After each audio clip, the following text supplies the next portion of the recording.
Graças a Deus por mais esse estudo bíblico e por cada irmão que se interessa pela palavra de Deus para adorar ao Senhor. Colossenses capítulo 1, no verso 23, queremos destacar a palavra a esperança do Evangelho. No verso 5, quando passamos, logo no início, destacamos esta palavra. Porém agora, Evangelho da Graça, traz mais alguma informação para nós. A esperança é uma palavra bonita, é uma palavra que nos encoraja. Nas cartas, ela sempre vem associada à fé e o amor. Esperança, uma coisa que o mundo tanto almeja e necessita. Mas qual é a sua esperança? Que tipo é a tua esperança? Somente o Evangelho pode trazer esta esperança. Os falsos mestres do gnosticismo que haviam se infiltrado na comunidade, na igreja de Colossos, traziam ciências, filosofias, doutrinas e outros ensinos que não traziam esperança. É somente o Evangelho da Graça que nos dá esperança, confiança verdadeira e que jamais falhará.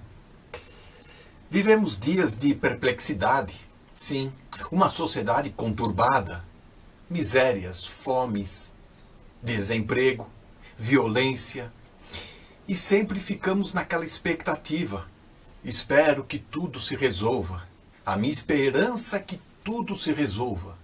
Ora, esse tipo de esperança, esse tipo de espera, está associado ao verbo esperar, que é bem diferente do verbo apresentado aqui no verso 23, esperança do verbo esperançar. O que significa isso? Qual a diferença? A diferença é que esperançar é levantar, é ir atrás, é ser determinado, a não desanimar, a continuar, a ficar firme, a aguardar a promessa. Esperançar, sinônimo desta palavra, muitas vezes está associado a incentivar, animar, encorajar, estimular. Esta é a função da igreja, estarmos juntos para um incentivar ao outro, estimular, encorajar, a continuar. Aí sim podemos conjugar o verbo esperança pela palavra, então, esperançar. Há pelo menos 3 palavras na Bíblia que podemos descrever como esperança. 2 estão no Antigo Testamento, originalmente escrito em hebraico. Uma delas se encontra em Josué capítulo 2, lá no verso 18 até 21. É a história de Raabe. E a palavra que aparece lá é tikvah, tema também do hino de Israel. Esperança, tikvah, significa olhar animado, olhar fixamente em uma direção particular, uma direção de fuga, uma direção de salvação. É a raiz do verbo esticar, esticar a corda que Raabe teve que usar este pequeno instrumento para salvar-se a si e a sua família através de uma corda vermelha, de um escarlate. Outra palavra que se encontra no Antigo Testamento está no primeiro livro, Gênesis, e relata a história de Noé na arca. Noé, no capítulo 8 de Gênesis, no verso 10, diz que ele esperou ainda outros 7 dias para soltar a pomba fora da arca. Aí está a palavra esperar, ou esperou Noé, que significa yachal, yacal, pode ser também, que é permanecer confiante, não desanimar, aguardar com expectação. São estas 2 palavras. E a última que vamos destacar está aqui no Novo Testamento, e Paulo usa elpis. Significa esta esperança, aguardar fixamente, aguardar confiantemente, é a palavra que ele usa, permanecer firme. Aprendemos então com 3 palavras o que significa esperança. E não é simplesmente o verbo esperar passivamente de braços cruzados. Esperar, como vimos, essas três palavras nos dá a iniciativa, a ação de participar. Aprendemos então, a corda de Raabe era simples, mas ela com determinação obedeceu e segurou sem vacilar. Outra palavra está associada a Noé, e ele fez isso com determinação e convicção, mesmo diante de críticas do seu tempo, da sua sociedade, da sua cidade, permaneceu inabalável, construindo uma arca que ele não conhecia direito o que seria a chuva, como seria o todo o dilúvio que iria acontecer. Ele permaneceu aguardando convictamente nas palavras de Deus. E a última aqui que destacamos no verso 23 de Colossenses 1, elpis, no grego, querendo dizer esta esperança de confiança, de aguardar firmemente nas promessas de Deus. Elpis lembra Alpes. Alpes lembra picos elevados, elevação. E quando o mundo nos coloca para baixo, quando o nosso olhar está caído, prostrado, podemos erguer os nossos olhos ao alto, onde Cristo nos traz a esperança, onde de lá obtemos a força e a fé. Que Deus possa vir nos abençoar. Amém.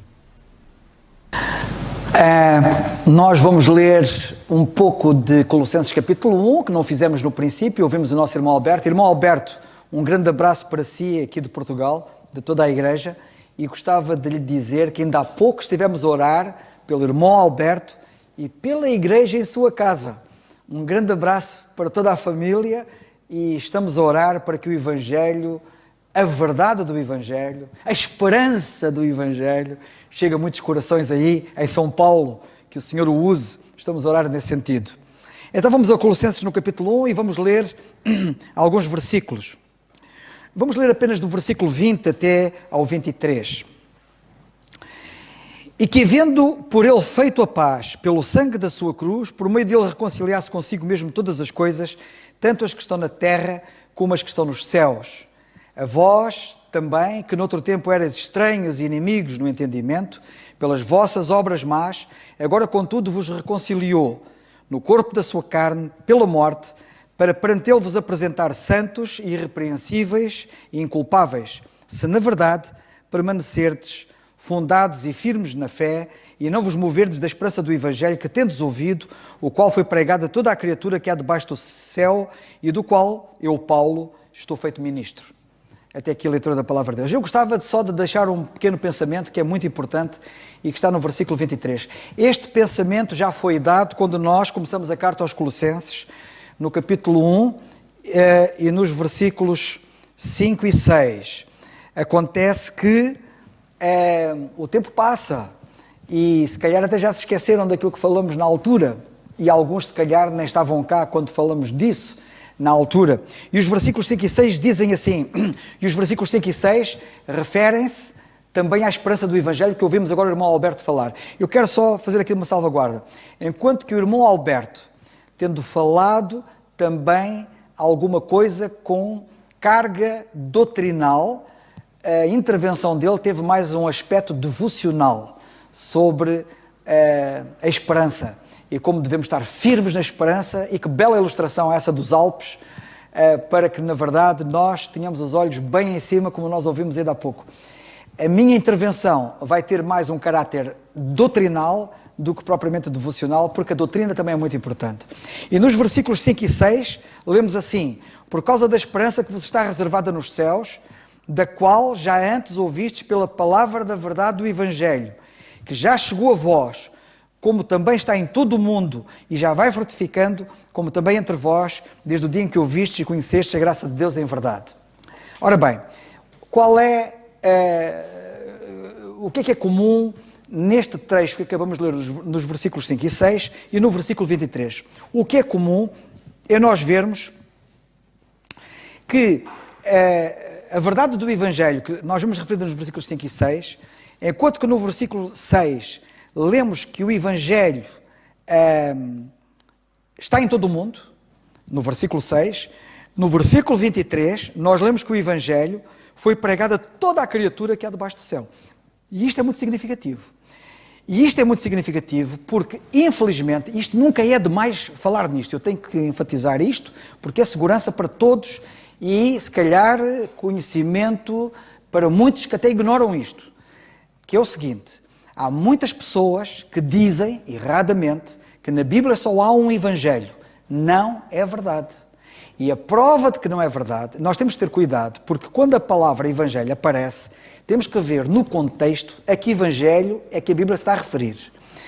Aqui não temos dúvidas nenhumas que o Evangelho que Paulo está-se a referir é o Evangelho que ele prega. Aliás, o versículo 23 diz: se na verdade permanecerdes fundados e firmes na fé, e não vos moverdes da esperança do Evangelho que tendes ouvido, o qual foi pregado a toda a criatura que há debaixo do céu, e do qual eu, Paulo, fui feito ministro. Este Evangelho é o Evangelho do qual Paulo foi feito ministro. E nós lemos no livro dos Atos dos Apóstolos como o Senhor da Glória lhe deu este Evangelho para ele pregar, que é o Evangelho da graça de Deus. Mas há muitas pessoas que acham que a palavra Evangelho, quando surge na Bíblia, se refere sempre à mesma coisa e que na Bíblia só existe um Evangelho. E alguns, a ignorância é tamanha, é tão grande, que até pensam que o Evangelho foi pregado a Abraão, porque na carta aos Gálatas nós lemos que o Senhor pregou o Evangelho a Abraão. Mas que Evangelho é que Abraão ouviu? Ouviu a boa notícia que nós ouvimos de que Cristo morreu pelos nossos pecados e que ressuscitou para a nossa justificação? É isso que ele ouviu? Como é que ele podia ter ouvido isso se isso nem foi pregado a pessoas bem mais recentes do nosso tempo, como a Pedro, a Tiago, a João, aos 12 apóstolos? Quando o Senhor falou-lhes da necessidade de ir a Jerusalém e dar a sua vida e morrer e depois ressuscitar, a Bíblia diz que eles nada disto entendiam, não percebiam isto. Como é que Pedro, Tiago e João não percebiam isto, que é a verdade do Evangelho da Graça que nós hoje pregamos, e Abraão, tantos séculos antes, tinha compreendido isso? É impossível, não é verdade.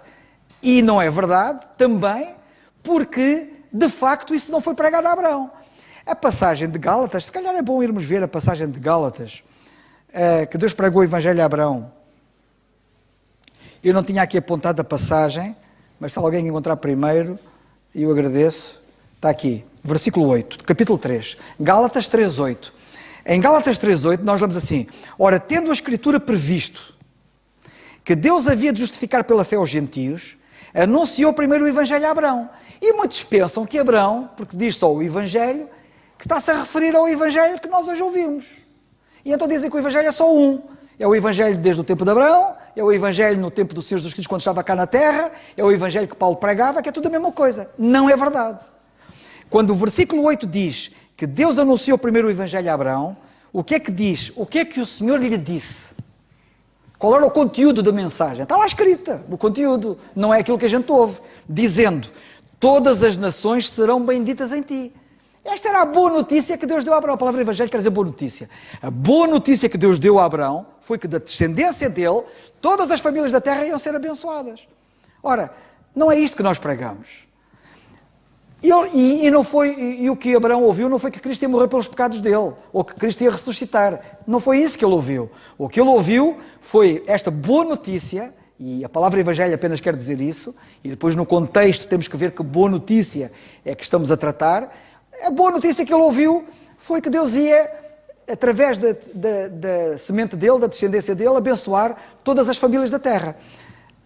Vejam como a Bíblia se deve estudar. E vede como a Bíblia não se deve estragar, porque há muitas pessoas que estragam a Bíblia. Sabem que eu ainda há dias, estávamos a falar de comida, ainda foi ontem, quando fomos ao passeio, e até vinha o Samuel, o irmão da Raquel, no carro, e a Inês, estávamos a conversar e tal sobre... Porque ele também é cadete e está na academia militar, e é militar como eu, e estávamos a falar da comida nas messes, se come bem, se come mal, etc. E eu disse, a dada altura, num comentário que eu fiz assim, é impressionante como é que há pessoas que conseguem fazer um milagre mais difícil do que o diabo quis que o Senhor fizesse. E o milagre que o diabo queria que o Senhor fizesse era transformar as pedras em pão. Pois há indivíduos que conseguem fazer o contrário. Conseguem transformar o pão em pedras. que é uma coisa impressionante. Como é que há pessoas que, utilizando os bons elementos da comida que nós temos, são capazes de transformar uma coisa que poderia ser tão boa numa coisa que não vale nada, que não presta. Pois há indivíduos que fazem isto, há indivíduos que conseguem. Mas o mais grave não é transformar o pão em pedras, lá nas messes militares. O mais grave é nos púlpitos transformarem este pão em pedras. Isto é que é grave. É transformar aquilo que é precioso e que é a palavra de Deus em coisas intragáveis. E que eu bem sei que há pessoas que comem terra, comem pedras, comem tudo o que lhes derem. Mas nós não podemos andar a comer pedras nem terra. Nós temos que ser inteligentes a ouvir as Escrituras e perceber as Escrituras, e interpretar bem as Escrituras, e as Escrituras interpretam-se a elas próprias. Não sou eu que estou aqui a dizer que o Evangelho que Deus pregou a Abraão é aquilo que eu estou a dizer. É a própria Bíblia que diz que tipo de notícia é que Deus pregou a Abraão. E isto tem que ser claramente revelado e manifestado. Pois bem, este exemplo típico de Abraão é um exemplo típico para nós percebermos que, de facto, na Bíblia não há só um Evangelho. Nós temos várias... Estar a dizer que Deus só há um Evangelho na Bíblia era a mesma coisa que dizer que Deus ao homem só lhe deu uma boa notícia. Acham que Deus aos homens só lhes deu uma única boa notícia? Deus, ao longo dos tempos, deu-lhes várias boas notícias. E uma das boas notícias foi esta que Deus deu a Abraão, mas há outras boas notícias, há outros Evangelhos, e no caso vertente que nós temos aqui, temos um exemplo típico de como o Evangelho que Paulo pregava não era igual ao Evangelho que os 12 apóstolos pregaram antes de Paulo se converter. Porque o Evangelho que os 12 apóstolos pregaram antes de Paulo se converter, que era o Evangelho que João Batista pregou também, e foi o Evangelho que o Senhor Jesus Cristo pregou também, e foi o Evangelho que o Senhor Jesus Cristo deu aos 12 para eles pregarem também, é um Evangelho diferente. Aliás, é importante nós percebermos em Romanos, no capítulo 16, se não estou em erro, penso que é em Romanos 16, ou 15, o versículo que é o 16. Reparem, dois detalhes importantes que muita gente se esquece. O apóstolo Paulo em Romanos 15, 8 diz assim: digo, pois, que Jesus Cristo foi ministro da circuncisão. Já viram de que é que Jesus Cristo foi ministro? Foi ministro da circuncisão. E o que é ser ministro da circuncisão? É ser ministro do povo de Israel, é ser ministro dos judeus. Ele não foi ministro dos gentios. O Senhor não veio pregar o Evangelho aos gentios. Ele disse, eu não fui enviado senão às ovelhas perdidas da casa de Israel. Lemos isso em Mateus, no capítulo 10. E depois temos a repetição disso com a mulher sirofenícia em Mateus, no capítulo 15. E o apóstolo Paulo diz aqui, para quem tem dúvidas, que o Senhor Jesus Cristo foi ministro da circuncisão por causa da verdade de Deus, para que confirmasse a promessa feita aos pais, aos patriarcas. Entenda-se, aos velhos patriarcas da antiguidade. E o Senhor Jesus Cristo foi ministro da circuncisão. Mas o apóstolo Paulo era ministro da circuncisão? Não, não era. Ele era ministro de quê? O versículo 16 diz que seja ministro de Jesus Cristo entre os gentios, ministrando o Evangelho de Deus, para que seja agradável a oferta dos gentios, santificada pelo Espírito Santo. Vamos ler o versículo 15, que é para vermos o contexto, que ele está-se a referir a ele. O versículo diz assim, mas irmãos, em parte vos escrevi mais ousadamente, como para vos trazer outra vez isto à memória, pela graça que por Deus me foi dada. Cá está a graça que foi dada ao apóstolo Paulo. A graça que lhe foi dada, a dispensação da graça que lhe foi dada, o Evangelho que lhe foi dado, e que ele resume tudo como a graça que lhe foi dada, que ele seja, e isto faz parte da graça que ele recebeu, que ele seja ministro de Jesus Cristo entre os gentios, não para a circuncisão. E ele faz aqui um contraste neste mesmo capítulo entre Jesus Cristo, ministro da circuncisão, e ele ministro para com os gentios. E isto é uma grande diferença.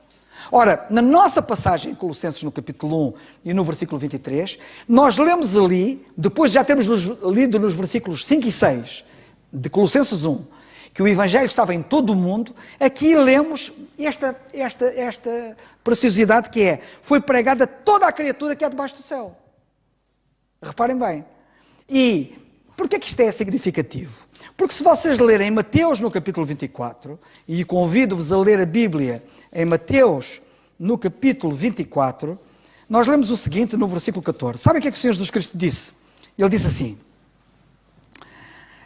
ele está a falar de várias coisas, ele está a falar de um sermão profético, chamado sermão profético, em Mateus no capítulo 24, e chega ao versículo 14 diz assim: e este evangelho do reino não é o evangelho da graça, porque na altura o evangelho da graça ainda não estava revelado.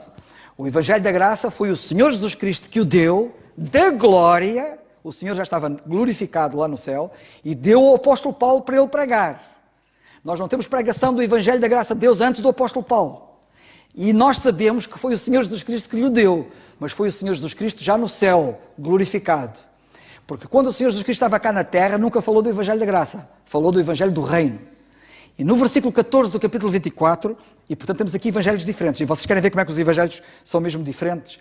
E não é como alguns dizem, que são expressões diferentes para dizer a mesma coisa, porque quando a Bíblia diz evangelho do reino, alguns dizem, evangelho do reino é uma expressão diferente para dizer a mesma coisa que é evangelho da graça. São apenas ênfases diferentes sobre o mesmo conteúdo, o mesmo evangelho. Não é verdade.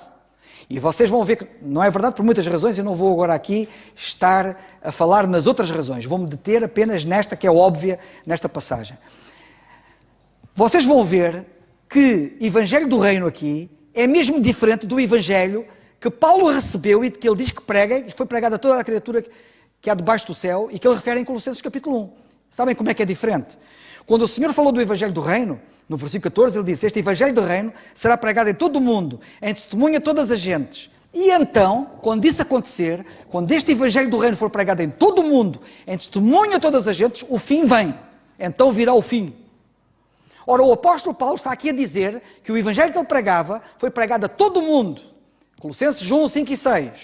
Versículo 23. Foi pregado a toda a criatura que há debaixo do céu. E eu pergunto, o fim veio? Então, se o fim veio, das duas uma. Ou o Senhor mentiu, acham que o Senhor mentiu, ou que o Senhor falhou naquilo que disse que quando o evangelho estivesse em todo o mundo o fim viria, ou então estamos a falar de realidades diferentes, que é o caso. Estamos a falar de evangelhos diferentes. O evangelho do reino, quando fosse pregado em todo o mundo, ou quando for pregado em todo o mundo, o fim vem. O evangelho da graça pode ser pregado em todo o mundo, que não tem o fim que vir. Não está em lado nenhum escrito que quando o evangelho da graça fosse pregado em todo o mundo, que aconteceria qualquer coisa como o fim vir. Nada disso. E por isso nós lemos aqui que o evangelho da graça estava em todo o mundo, foi pregado a toda a criatura que há debaixo do céu, e o fim não veio. Estamos claramente perante dois evangelhos completamente diferentes. Eu gostava de chamar a vossa atenção para dois pormenores. Portanto, nos versículos 5 e 6, o apóstolo diz que este evangelho tinha sido pregado a todo o mundo, tal como temos ali em Mateus 24. Estão a ver? O evangelho do reino seria pregado em todo o mundo. Quando o evangelho do reino fosse pregado em todo o mundo, o fim viria. Em Colossenses, nós lemos que o evangelho está em todo o mundo e o fim não veio. Ok? Agora, este pormenor de ser pregado não somente em todo o mundo, mas a toda a criatura que há debaixo do céu, é particularmente significativo porque sobre o evangelho do reino, em Marcos no capítulo 16, nós lemos que, e Marcos capítulo 16, o que nós temos ali é o evangelho do reino, porque o evangelho da graça ainda não tinha sido dado a Paulo, porque Paulo ainda nem sequer se tinha convertido, e nós lemos em Marcos no capítulo 16 o seguinte, versículo 15, e disse-lhes: ide por todo o mundo. E o que é que o Senhor tinha dito? Quando o evangelho for pregado, o evangelho do reino for pregado em todo o mundo, vem o fim. E o que é que o Senhor disse? Ide por todo o mundo e pregai o evangelho a toda a criatura. Notem os dois elementos: todo o mundo, toda a criatura. E em Colossenses capítulo 1, versículo 5 e 6 temos todo o mundo, e em versículo 23 temos toda a criatura. Portanto, embora em evangelhos diferentes, nós temos ambas as expressões, todo o mundo, toda a criatura. Quando o evangelho do reino fosse pregado a todo o mundo, a toda a criatura, o fim viria. O evangelho que Paulo prega foi pregado a todo o mundo, a toda a criatura, e o fim do mundo não veio. Porquê? Porque estamos a falar de evangelhos diferentes. Agora, há uma coisa que eu queria aqui referir, que quando nós estudamos o capítulo 1, versículos 5 e 6, e sabem, nós estamos sempre a estudar, e devemos estar sempre a aprender. E houve uma coisa que eu estava a pensar nesta passagem hoje, e estava a pensar naquilo que na altura, quando estudamos Colossenses 1, 5 e 6, e também fizemos na altura referência ao versículo 23, em que agora nos encontramos, na altura, e ainda estávamos nas outras instalações lá em baixo, como alguns de vocês se lembrarão, quando estudamos os versículos 5 e 6, e que houve vários irmãos que participaram, e uma das dificuldades que alguns sentiam era Então, mas quando Paulo pregou o Evangelho da Graça, pregou a todo mundo, a toda a criatura, mas será que todo mundo e toda a criatura ouviu o Evangelho da Graça? Bem, esta foi uma dificuldade que alguns apresentaram. Deixa-me dizer uma coisa, eu sigo a Bíblia, eu não sigo as opiniões dos homens. Eu sigo a Palavra de Deus, e a Palavra de Deus não falha, a Palavra de Deus não erra.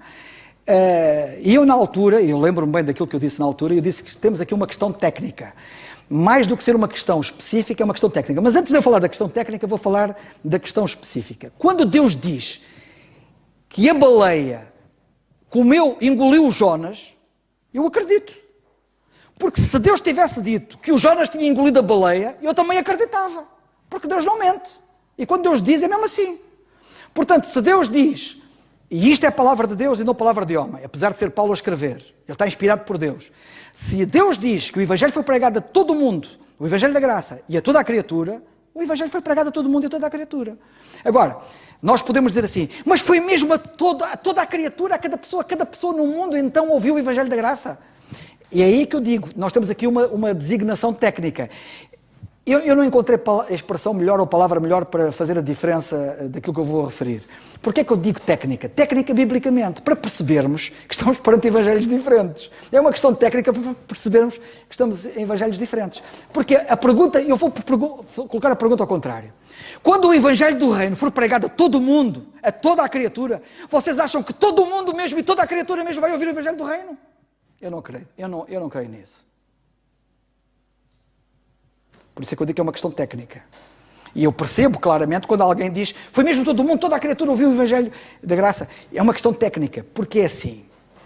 A ver se eu consigo explicar, que isto é difícil de explicar, mas eu vou tentar para vocês perceberem.